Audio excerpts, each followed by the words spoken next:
আসসালামু আলাইকুম। এই পর্বে আপনাদেরকে দেখাবো on screen keyboard. On screen কিবোর্ডটি হচ্ছে আপনার যদি কিবোর্ডটি নষ্ট হয়ে যায় বা কিবোর্ডের কোনো বাটন কাজ না করে, তখন এই অন স্ক্রিন কিবোর্ডটি আপনি শো করে আপনি সাময়িকভাবে কাজ চালিয়ে যেতে পারবেন। তো আমি কথা না বেরিয়ে আমি কিবোর্ডটি অন করতেছি। আমি স্টার্ট বাটন ক্লিক করে এখানে যে সফটওয়্যার আছে এটা এই যে নিচে উইন্ডোজ ইজ অফ অ্যাসেস এটার ভিতরে ক্লিক করলে এই যে ওয়ান স্ক্রিন কিবোর্ড। এখন আপনি মাউসের সাহায্যে আপনি এখানে লিখতে পারবেন। তো আমি একটু লিখে আপনাদেরকে দেখাচ্ছি।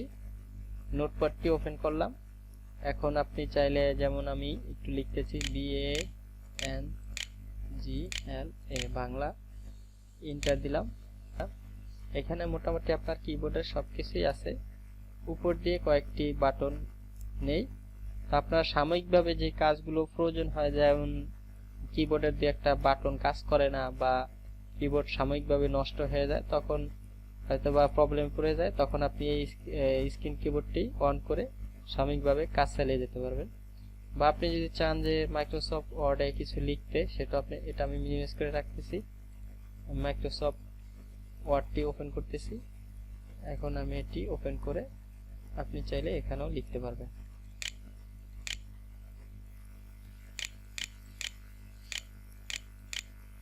এখানে মোটামুটি কিবোর্ডটি এটা জাস্ট এখান দিয়ে উপরে দিয়ে কয়েকটা বাটন নাই, আর সবই আছে।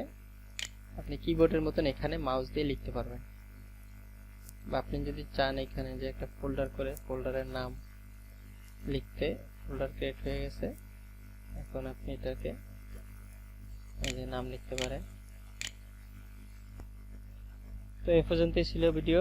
সবাই ভালো থাকবেন, সুস্থ থাকবেন। আল্লাহ হাফেজ।